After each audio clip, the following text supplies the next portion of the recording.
नमस्कार, मी गणेश शिंदे. आपण पाहता जी मराठी न्यूज. बातमी म्हणजे पारदर्शकता. आताच मुख्यमंत्री लाडकी बहीण योजनेचा बराच गोंधळ चालू आहे. त्या संदर्भात एक रिपोर्ट बनवतोय आपण. बऱ्याच त्रुटी, बऱ्याच लोकांना शंका, कुशंका, कोणत्या ठिकाणी गर्दी, अशा बऱ्याच गोष्टी झाल्या आहेत. कोण या ठिकाणी निलंबित झालेला आहे, बऱ्याच गोष्टी झाल्या आहेत. परंतु यामध्ये या जी आर मध्ये फक्त साध्या आणि सोप्या गोष्टी राहिलेल्या आहेत आता.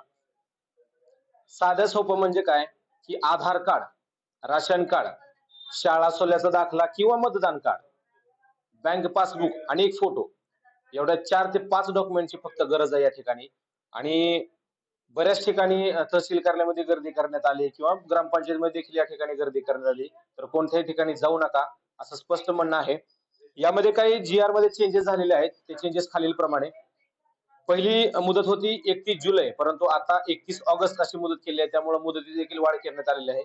2 महिन्याची मुदत आहे. त्यामुळे कोणत्याही प्रकारची गर्दी न करता आपल्या आपल्या वेळेनुसार अधिकृत सेंटर म्हणजेच महासेवा केंद्र असू देत, सेतू केंद्र असू देत किंवा आशा वर्कर असू देत किंवा बरेच तिथे अधिकृत सेंटर आहे, त्या ठिकाणी तुम्ही जाऊन ऑनलाईन फॉर्म भरायचा आहे.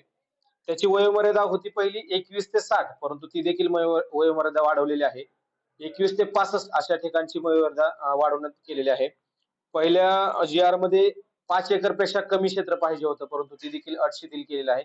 ज्यांचं क्षेत्र 5 एकर पेक्षा जास्त आहे, अशा देखील महिला त्या ठिकाणी अर्ज करू शकतात. त्याच्यामध्ये आणखी एक चेंजेस केलेला आहे, की घरामधील 2 महिला अर्ज करू शकतात. त्यामधील एक महिला अविवाहित असेल तरी देखील ती महिला अर्ज करू शकते. म्हणजे कुमारी महिला देखील अर्ज करू शकते. हा देखील थोडासा बदल आजच्या जी आर मध्ये किंवा 1-2 दिवसाच्या जी आर मध्ये करण्यात आलेला आहे. आणखी एक बदल त्याच्यामध्ये असा आहे, की परराज्यातली एखादी स्त्री असेल, तिनं जर महाराष्ट्रातल्या एखाद्या पुरुषाबरोबर लग्न केलं असेल, तर ती देखील या योजनेसाठी पात्र होईल, असा देखील जी आर मध्ये उल्लेख केलेला आहे. कोणत्याही प्रकारची गर्दी व गोंधळ न करता आपल्याच जवळच्या सेंटरला, जे की अधिकृत आहे अशा सेंटरला जावा. आणखी कोणत्याही प्रकारची लिंक आलेली नाही. लिंक थोड्या दिवसात येईल. कोणत्याही प्रकारच्या भुलाथापाला बळी पडू न पडता तुम्ही या सर्व कागदपत्राची पडताळणी करा. मी कागदपत्र परत एकदा सांगतोय.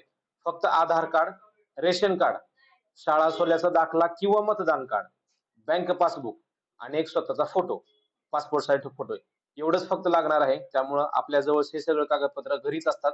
त्यामुळे कोणाकडेही जाऊ नका. कोणालाही कोणत्याही प्रकारचा पैसा न देता तुमच्या जवळच्या सेंटरला, अधिकृत सेंटरला जाऊन त्या सेंटरमधून तुमचा ऑनलाईन फॉर्म भरा. आणि त्याच्यामध्ये हमीपत्र एक लागतं. ते कोणत्या त्या सेंटरकडे, ज्या ठिकाणी तुम्ही जाणार आहात त्यांच्याकडे, ते अधिकृत सेंटरकडे ते हमीपत्र देखील आहे. अशा प्रकारचे कागदपत्र आहेत. साधा आणि सोपं आहे.